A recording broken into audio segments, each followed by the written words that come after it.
Cuando estamos hablando de restauración, estamos hablando de volver algo a su estado original, a su diseño original.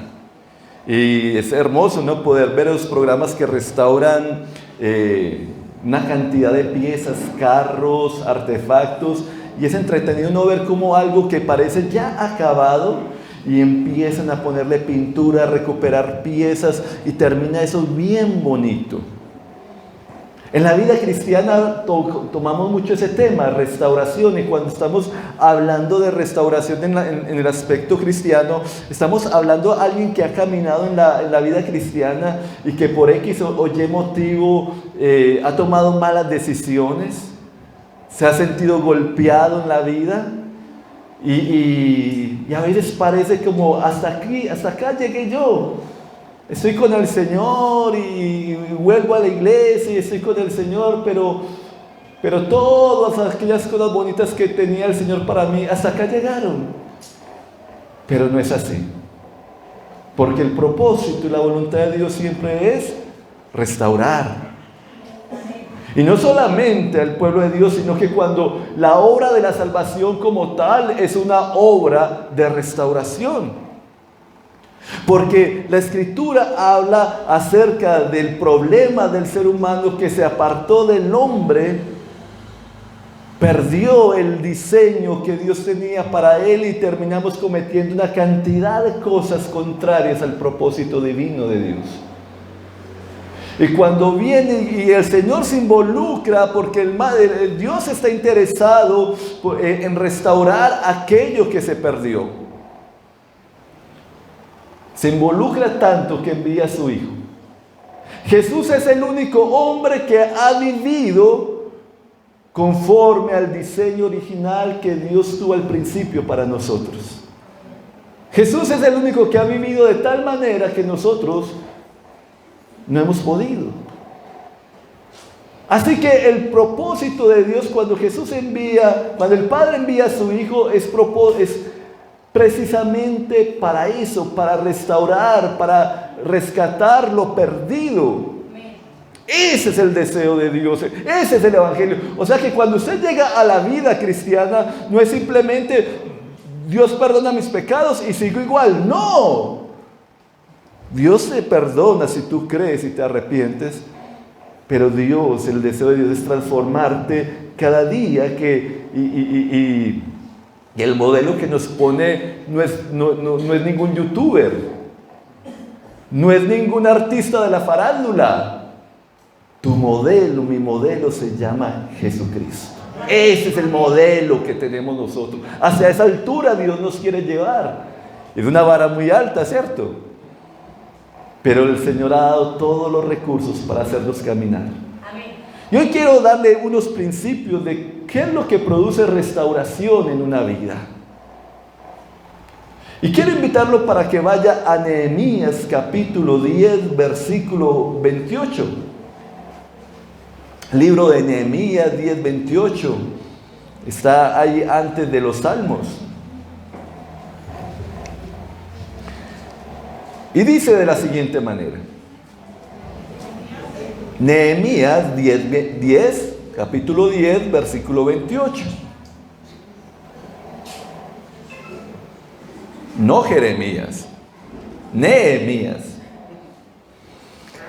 Luego el resto del pueblo, los sacerdotes, los levitas, los porteros, los cantores, los sirvientes del templo y todos los que se habían separado de la gente pagana de esa tierra para obedecer la ley de Dios, junto con sus mujeres, hijos, hijas y todos los que tenían edad suficiente para entender.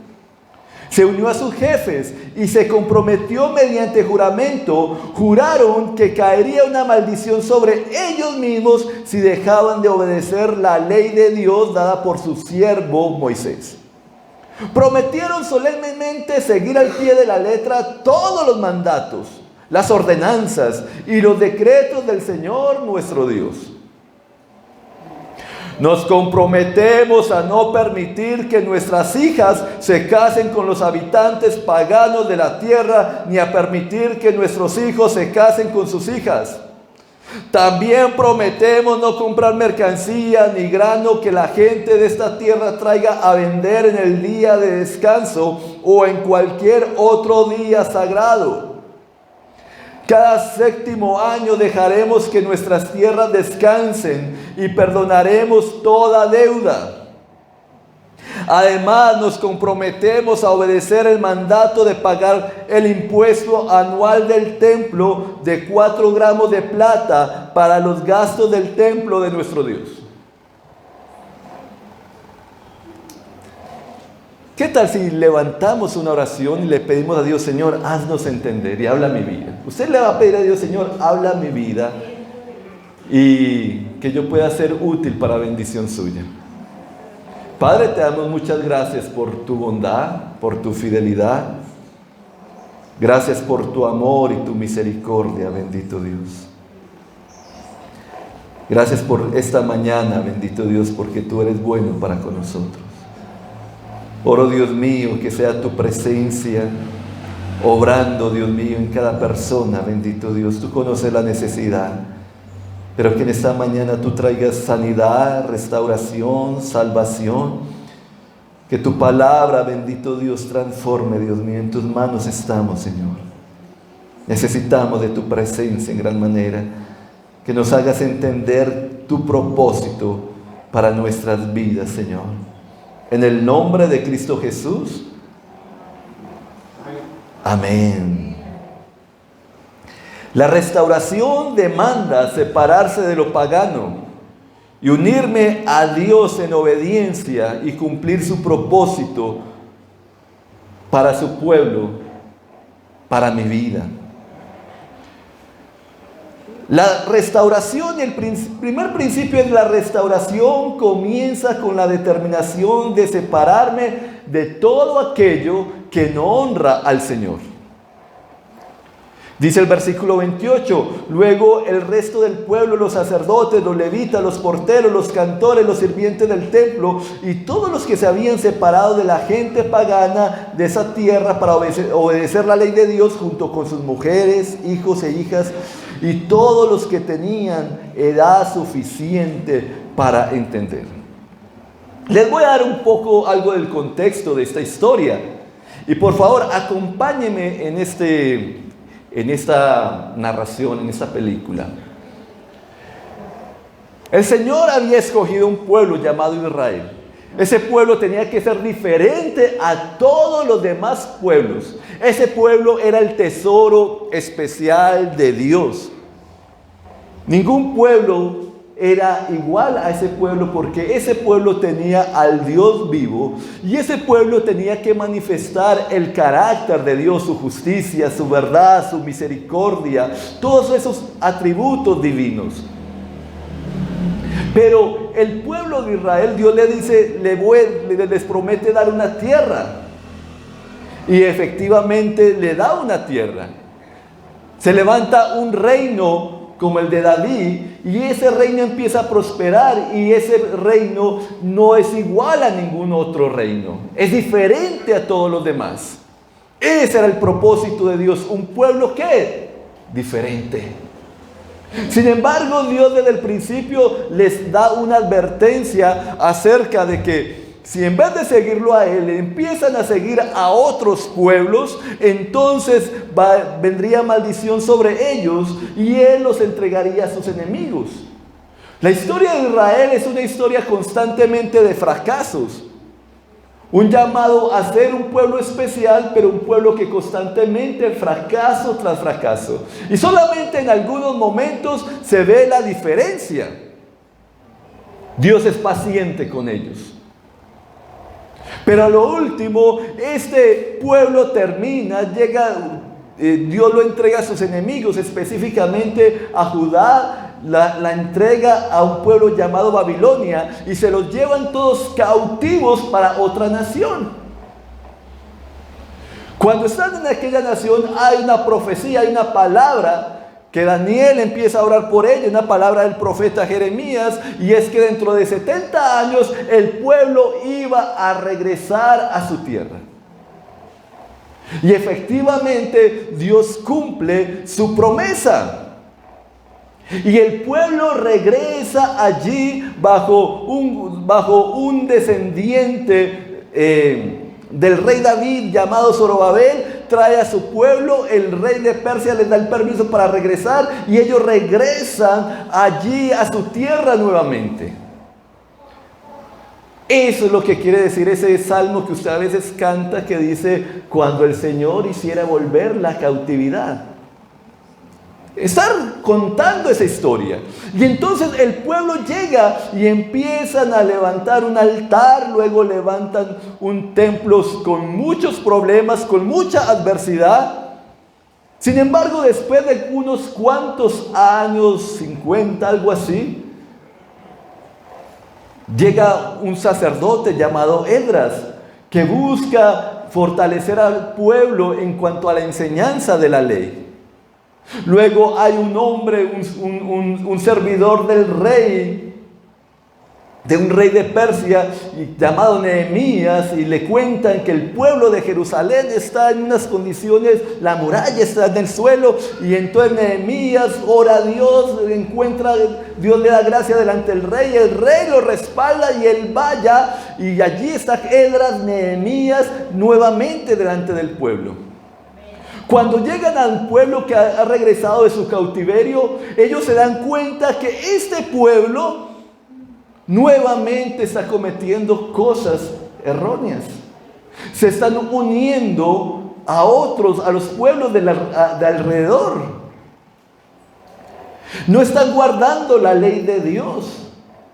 En la ley de Dios era muy importante para el pueblo de Israel guardar el día de reposo.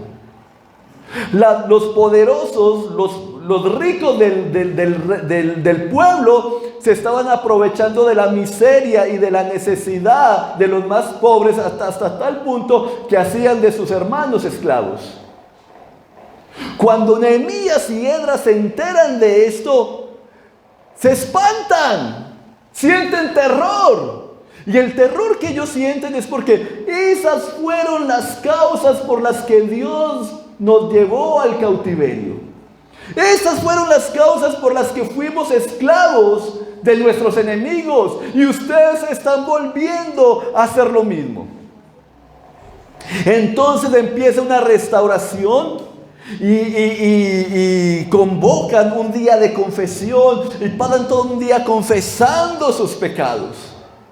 Y pasan todo el día y luego el pueblo determina abandonar esas malas prácticas, a dejar aquellas cosas que son contrarias al Señor. Y una de las cosas que ellos determinan es separarse de la gente, de los pueblos que no son temerosos de Dios, para obedecer al Señor. Y entonces cuando uno escucha esto suena como muy tan legalista. No se junten con nadie, sepárense solamente entre nosotros. ¿No les sale a usted eso? Así, no entregarán sus hijas. No permita que una hija suya se case con un muchacho de esos. No permita que un hijo suyo se case con una muchacha de esas. ¿Cómo les suena a ustedes eso en el día de hoy? Uy, tan exagerado tampoco. No. Pero entienda, un principio de la restauración es separación de lo pagano. Y les voy a explicar. No se trata de que entonces no debemos de compartir con la gente que no es creyente. No se trata de que entonces debemos de vivir con el temor de que si alguien no es cristiano, entonces vivimos con temor. Ay, no, alguien no es creyente, entonces no debemos de compartir con él. No. En el tiempo de Jesús, los fariseos llevaron eso al extremo. A tal punto, y ahí entiende usted la historia de Pedro. Cuando Pedro se le aparece una visión de Dios, que una cantidad de animales raros que Pedro dice el Señor: mata y come, ya, porque el Señor iba a llevar a Pedro a la casa de alguien que no era del pueblo judío.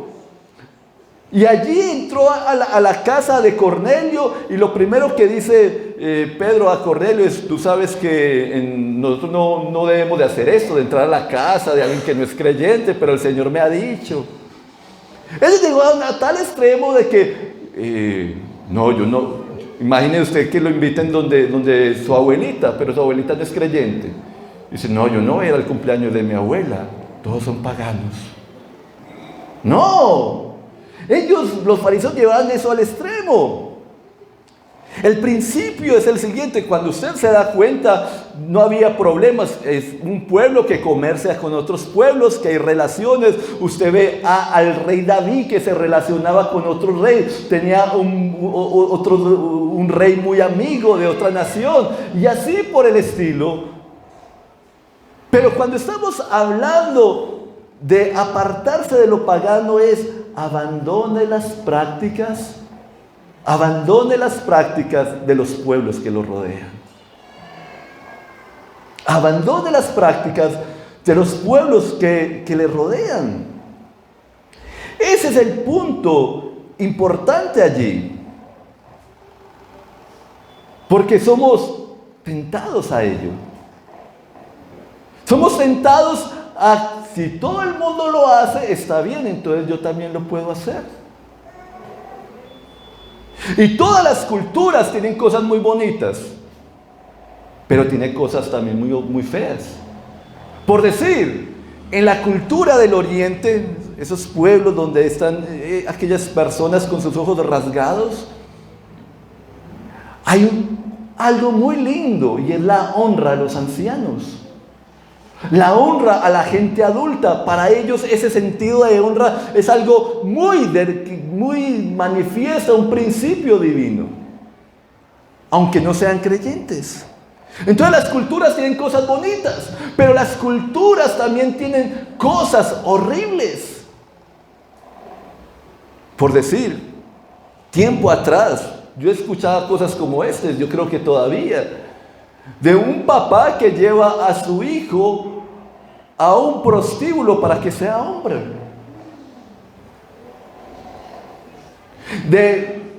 En algunas regiones la gente ve muy normal y aún hacer chistes de alguien tener relaciones con un animal.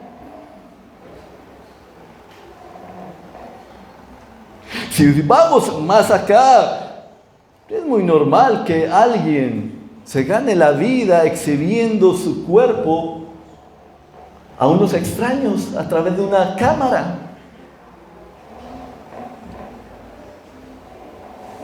A nuestros hijos hay una presión impresionante en medio de los colegios, de las escuelas, hipersexualizando a nuestros hijos, enseñándoles no sexualidad, sino lujuria, estimulándolos a temprana edad a experimentar cuando los niños deberían de estar pensando en jugar.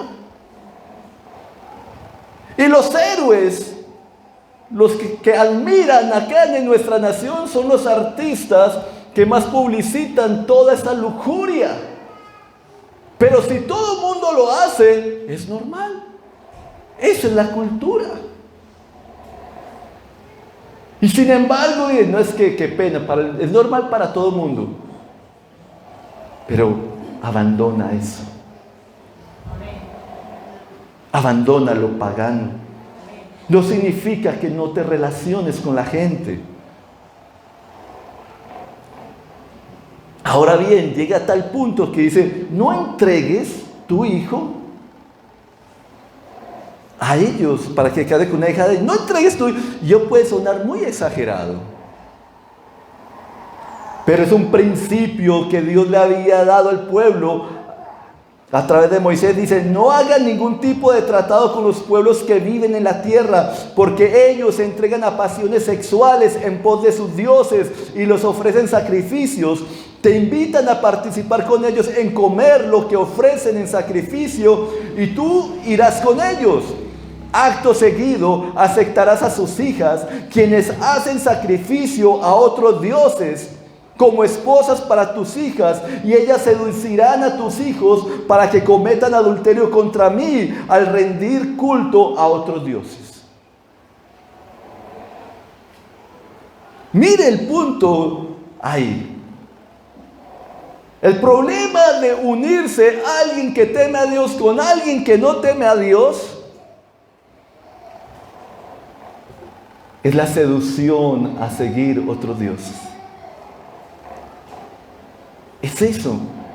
Y eso fue lo que llevó al rey Salomón a apartarse del Dios, porque se tomó mujeres que no temían de Dios, y Salomón terminó levantando templos a ídolos. Nosotros a veces se toma muy ligero a eso, pero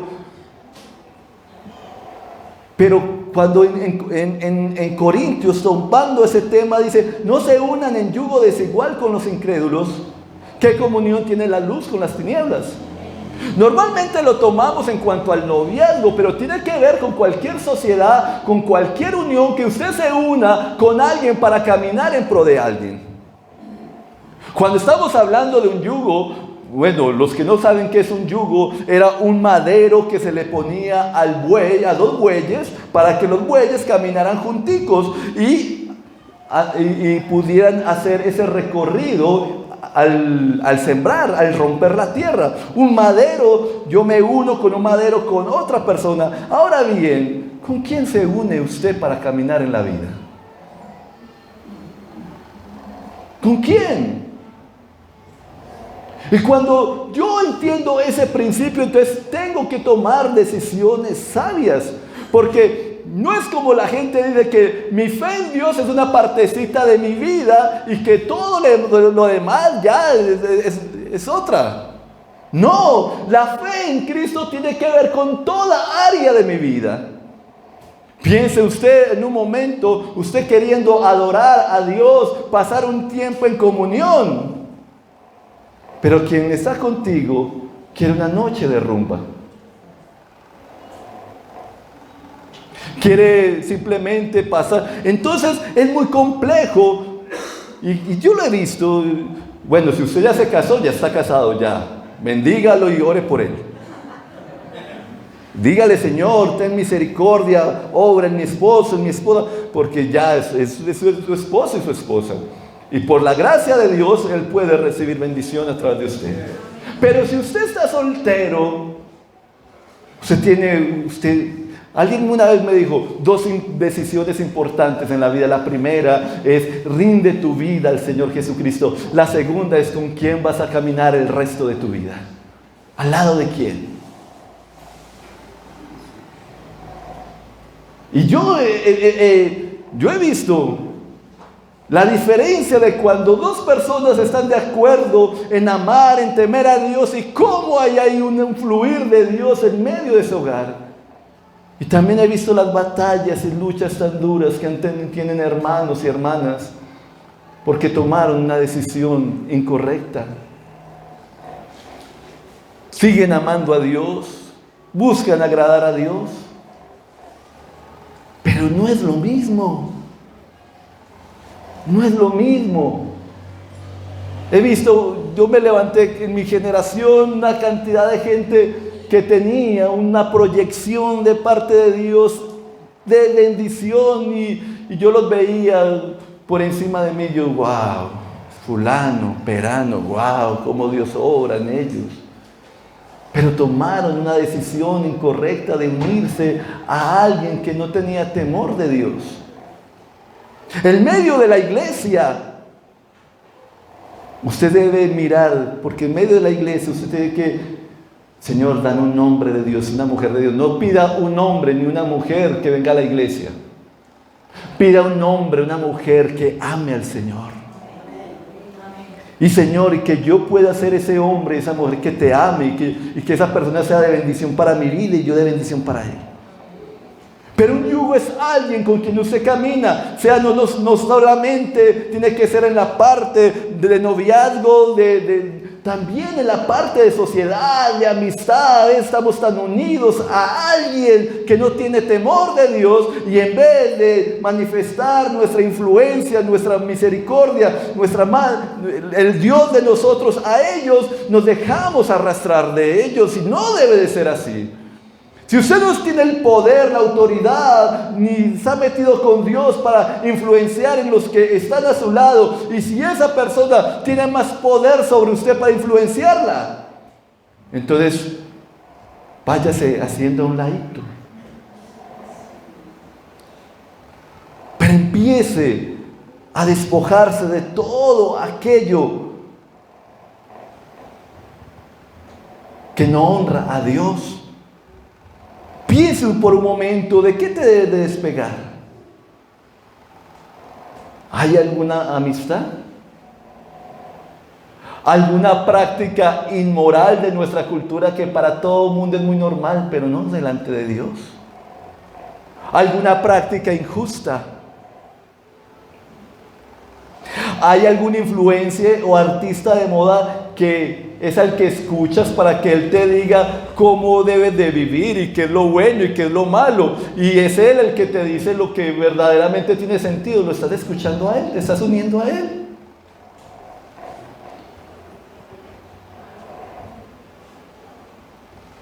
Todas aquellas cosas que hemos permitido que eduquen a nuestros hijos. Me llama la atención que cuando usted ve el versículo no es algo individual. Es una respuesta de todos los que tenían entendimiento, porque hay muchos niños que ya están en una etapa de entendimiento, de saber lo que es justo y de saber lo que es injusto. Y de tomar una decisión, vamos, todas nuestras familias vamos a dejarlo pagano. Ya no sirve Walt Disney. Walt Disney se convirtió Netflix en una herramienta de algo que se llama globalismo, algo que es un poder económico y demoníaco, que tienen una intencionalidad y es cambiar la mentalidad de Occidente, levantar nuestras generaciones en contra del Dios vivo y enseñar una cantidad, distorsionar lo que significa ser un hombre, distorsionar lo que significa ser una mujer, distorsionar, poner confusión en la mente de los niños. Y si tú pagas porque te perturben a tus hijos. Y en los colegios te llevan una cantidad de personas. En estos días veía un video. Llevaron a unos niños de una escuela a una iglesia católica. No sabían los niños a qué iban. Y en medio de la iglesia pasa un hombre por el medio de todo y es un drag queen. Un drag queen es un hombre disfrazado de forma extravagante de mujer. Y pasaba así por medio y todos los niños coreaban así en medio de una iglesia católica y haciendo bulla y haciendo el escándalo y normalizando lo que no es el propósito divino de Dios para un hombre o una mujer. Yo sé que hay confusión, yo sé que hay lucha y yo sé que la gracia y la misericordia de Dios es para todos.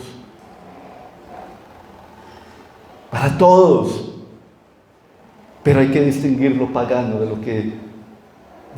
lo que es santo, de lo que es de Dios y conforme al propósito de Dios.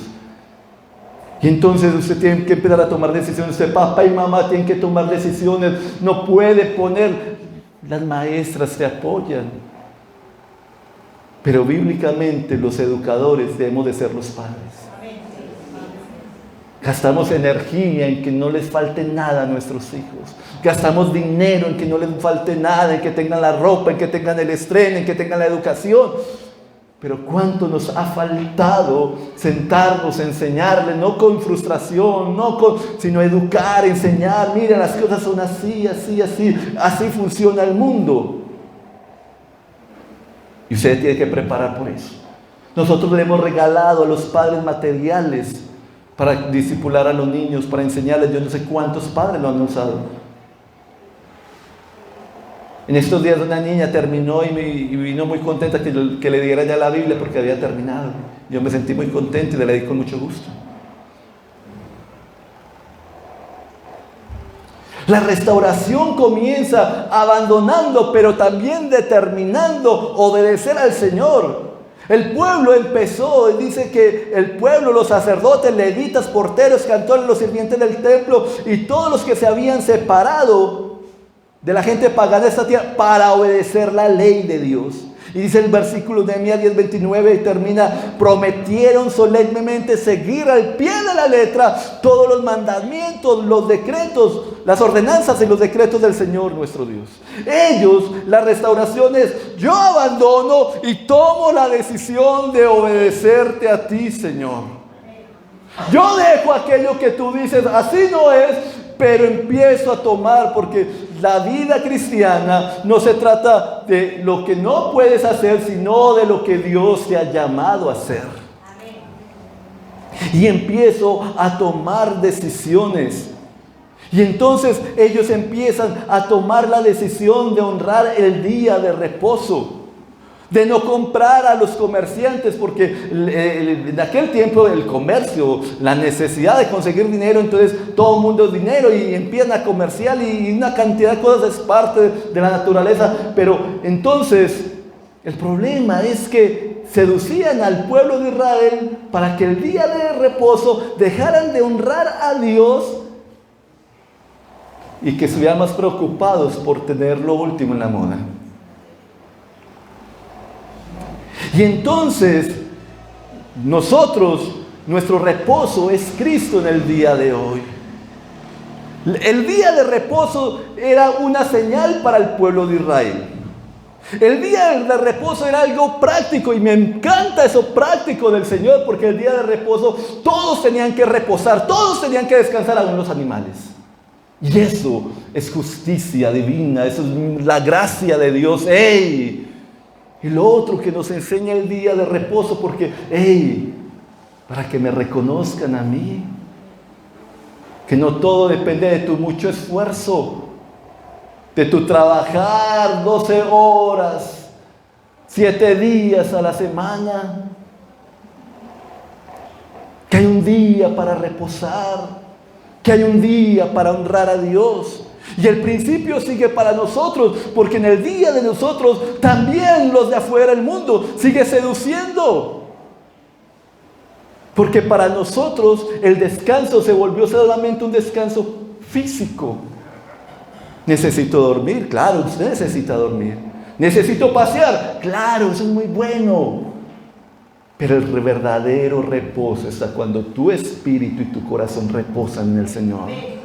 Y cuando usted entiende eso, entonces usted aprende a honrar a Dios. El día usted se viene para acá para honrar a Dios. Usted no se viene acá porque se supone que tiene que venir los domingos, al menos para calmar la conciencia de alguna manera. No, usted viene con la mentalidad: Señor, tú eres mi reposo, tú eres el que me provee, tú eres mi descanso. Y empieza, porque es honrar al Señor, y en eso a Dios nos ha llamado. Eso, dejo me aparto de lo pagano y tomo lo santo para honrarte, para adorarte. Y entonces ellos empezaron: bueno, hemos descuidado la casa de Dios, vamos otra vez a aportar para la casa de Dios.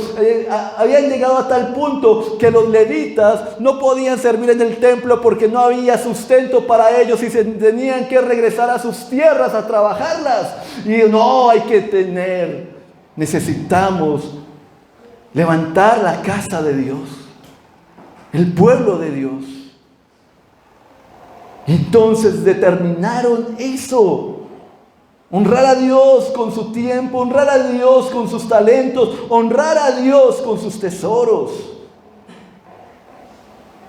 Todos nos comprometemos a no descuidar el templo de nuestro Dios. Termina así ese capítulo 10. Todos nos comprometemos a no descuidar el templo de nuestro Dios. ¿Qué tal? Todos, Señor, me comprometo a estar centrado en tus propósitos eternos. Ya no estamos pendientes de no hay un templo como el de Jerusalén, pero hay una casa, hay un pueblo que es la iglesia de Dios, que es el templo de Dios. Y en unidad seguimos honrando a Dios a través de pueblo, porque hacemos la obra de Dios.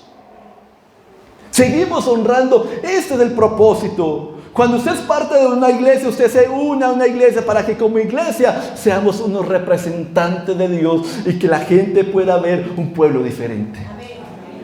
Porque si hay un pueblo que honre a Dios, Dios ha de manifestarse. Si Dios ha de manifestarse, entonces la gente verá y tus familias verán algo diferente en tu vida. Y tu gente, entonces la gente, ¿qué hay allá? Yo quiero algo diferente, distinto. Porque hemos aprendido a darle el lugar que le corresponde al Señor. Si tú le das el lugar que le corresponde al Señor en tu vida, con toda seguridad la gente verá algo diferente, distinto.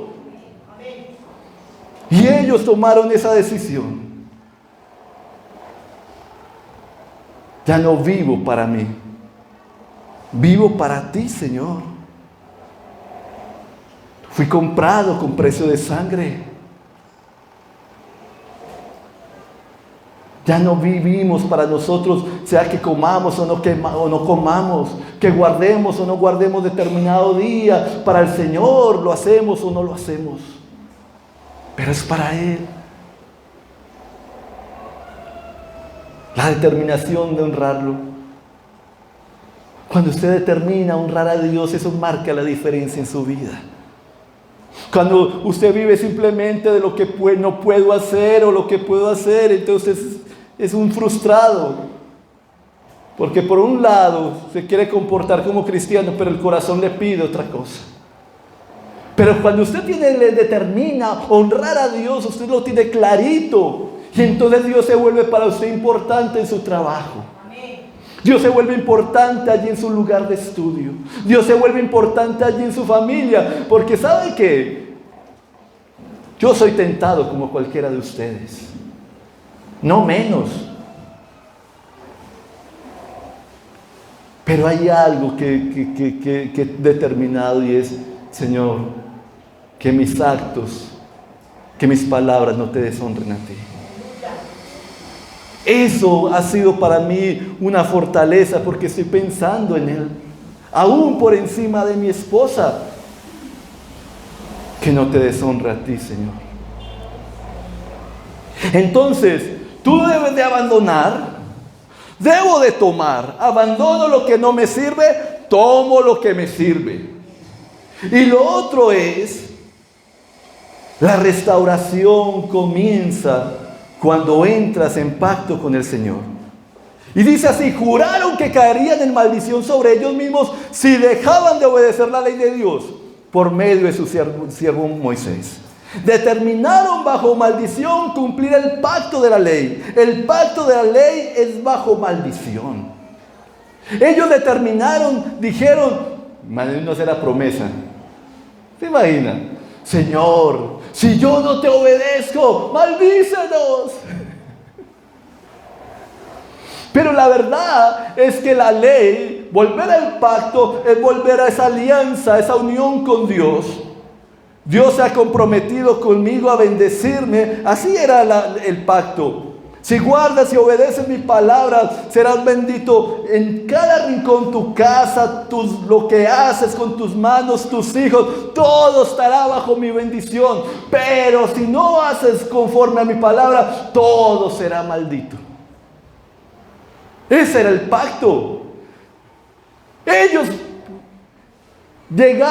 fueron muy dañados, muy afectados porque no cumplieron con el pacto y les vino maldición. Ellos sabían que tenían que regresar al pacto. Tú y yo, una alianza como un matrimonio. Señor, tú eres mi Dios, tú eres mi Dios, yo soy tu pueblo. Tú eres mi Padre, yo soy tu Hijo. Tú eres nuestro Señor y es a ti a quien voy a obedecer, es a ti a quien voy a escuchar. Pero vuelvo a ese pacto, recupero ese pacto. Y ellos confiesan sus pecados.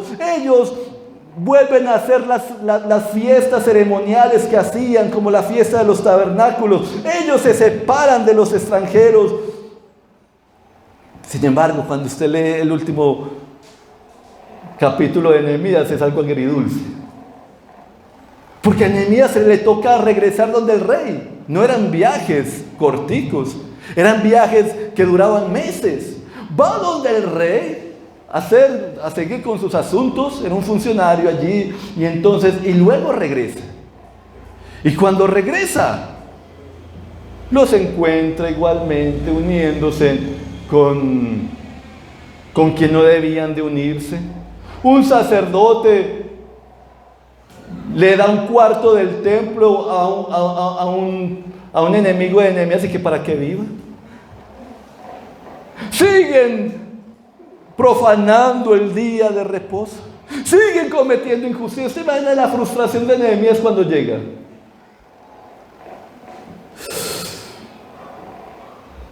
La frustración de Nehemías, que tan solo puede decir: empieza Nehemías enfurecido, empieza Nehemías a poner a cada uno en su lugar, y su oración es: recuerda esto a mi favor, oh Dios mío. Recuerda mi esfuerzo, recuerda todo, porque un pueblo tan terco, cabezones. Y entonces en una ocasión había un muchacho con muy buenas intenciones, muy lindo, yo lo estimo mucho. Un hombre ya adulto y buscando allí y con anhelos. Él me expresaba su anhelo, su deseo de buscar de Dios, pero tenía una gran lucha. Porque en medio de sus deseos, cada fin de semana tenía dinero. Y en medio del dinero le provocaba la locura, y entonces tenía unas adicciones que dañaban su vida. Y era una constante, hasta que un día uno de sus hermanos le dio una enfermedad terminal. Y este hombre estaba muy quebrantado, porque es de esos hermanos de gran estima, y su hermano, él ya veía que su hermano se iba a morir. Y él me dijo: yo le juro a Dios que si sana a mi hermano, yo le voy a servir, yo me voy a consagrar a él. Y el Señor sanó a su hermano. Y cuando yo me enteré que el Señor había sanado a su hermano, yo dije: gloria a Dios, ahora sí. Ahora sí que no. Sigue igual. Y no lo juzgo, porque sé que nosotros tenemos mucho de eso. Porque cuando yo recuerdo mi historia, era promesa de llanto y todo en la noche: Señor, yo voy a cambiar, yo voy a cambiar. Y al otro día igual. Porque el pacto de la ley solamente ha servido para mostrar la justicia de Dios y lo perverso que somos nosotros. Pero no ha tenido el poder de transformar las vidas. Eso hace el pacto de la ley. Y cuando alguien quiere vivir bajo la ley, por ejemplo, cuando hacemos juramentos y promesas a Dios, y entonces cuando usted se apoya en su propia justicia, es simplemente para maldición, porque no te puedes justificar a ti mismo. No has podido, vez tras vez que quieres, abandonas, tomas. Me parece como golpear al aire, Señor. Pero el principio sigue siendo igual. Es entrar al pacto de Dios. Pero ya no es el mismo pacto.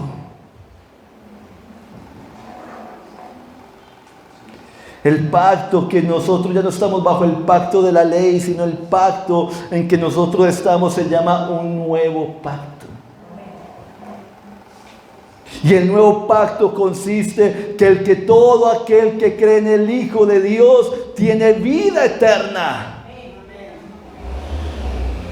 Que ya no estamos bajo el pacto de maldición.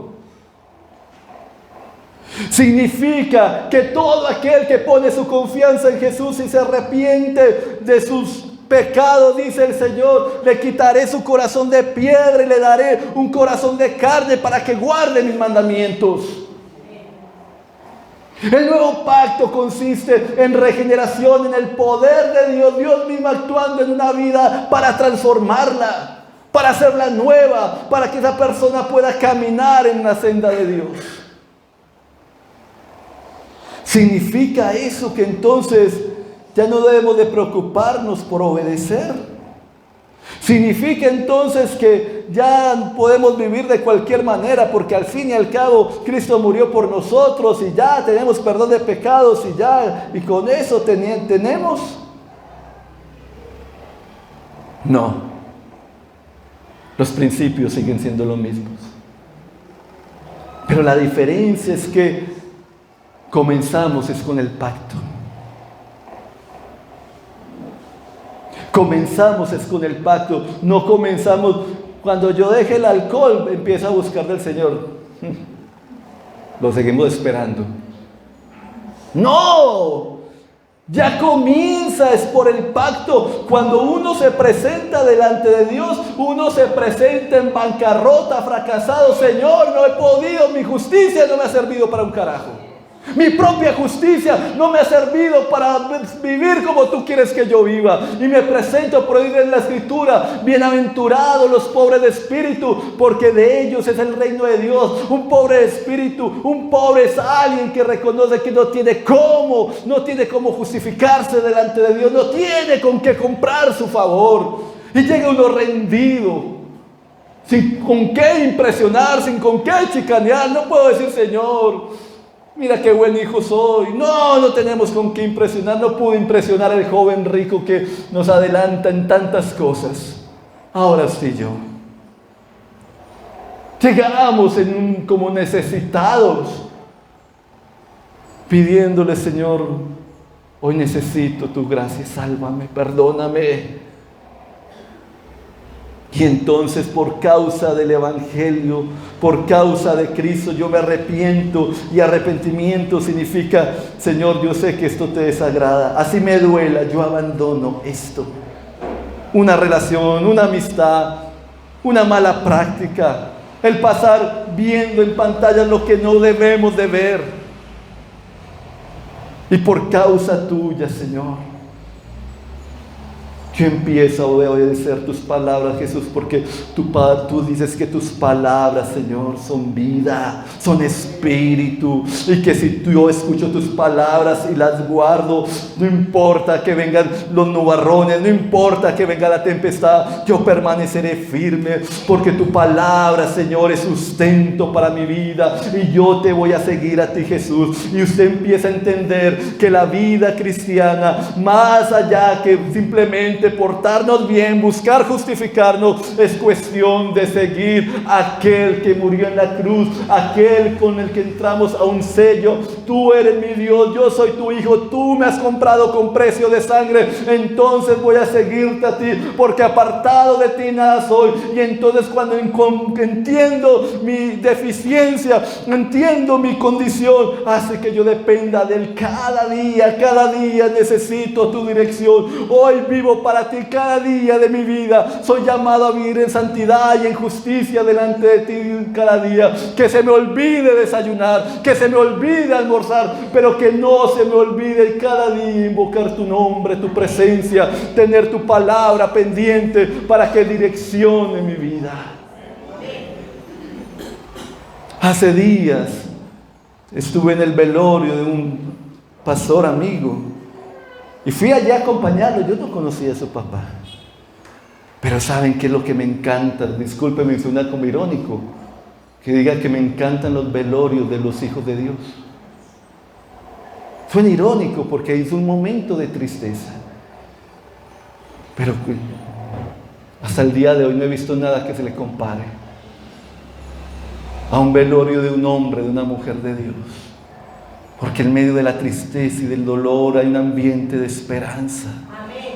Y empezaron a recorrer, y algunos dicen: no, que todo muerto es bueno. No, pero uno sabe, uno discierne.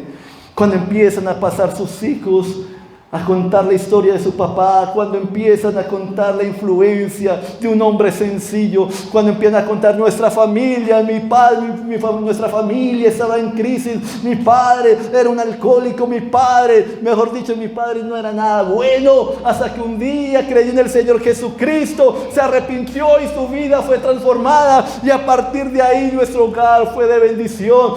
Nosotros nos levantamos 2 hijos pastores, mujeres, hijas, que aman al Señor, un hombre sencillo, no era el gran predicador, no era el gran, pero allí en lo sencillo compartía el evangelio, amaba a Dios, adoraba a Dios, veía la necesidad de servir a Dios. Allí a los muchachos les hablaba de Cristo, a fulanito le compartía, constantemente estaba contento, reía, se gozaba. Y yo anhelo, Señor, necesitamos volver a ver de esas vidas transformadas. Tú transformas vida, Dios mío. Quita de nuestra mentalidad evangélica ese conformismo con el mundo, ese querer ser cristiano pero a la vez querer disfrutar el mundo. Quítalo, Señor, porque eso no transforma a nadie, eso no cambia a nadie, y muestra que la iglesia de Cristo es una iglesia muerta que no sirve para nada, simplemente para ser religioso. Pero cuando alguien cree en el evangelio y se arrepiente, incómodo muchas veces para escuchar, pero poderoso para transformar, uno empieza a ver que el evangelio sigue teniendo poder. Jesucristo sigue siendo el mismo ayer, hoy, por todos los siglos. El Señor sigue transformando vidas, el Señor sigue sacando de allí del muladar, sigue restaurando a aquellos que se vuelven a Él. Acérquense a Dios y yo me acercaré a ustedes. Purifiquen sus corazones, límpiese, y el Señor hará, el Señor obrará, porque es Él el que hace la obra en cada uno de nosotros. Acércate a Cristo. Rinde tu corazón cada día. No sigas dependiendo de tu propia fuerza y sabiduría. Abandona lo que contamina tu corazón. Abraza los mandatos de Él, abraza su dirección. Determinas en esta mañana entrar en pacto con el Señor, apropiarte nuevamente. Puede ponerse de pie por un momento.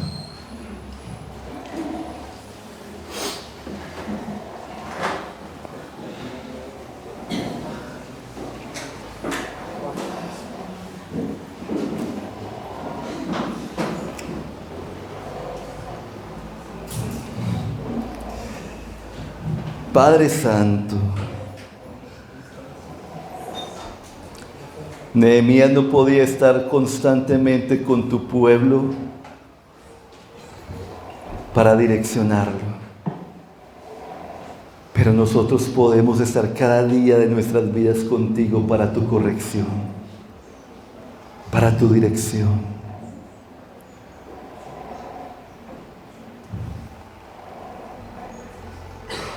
¿Qué le va a decir al Señor en esta mañana? ¿Va a rendir su vida, Jesús?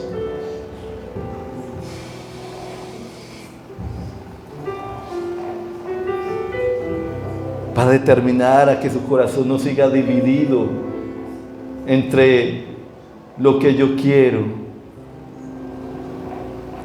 y lo que Dios quiere para ti?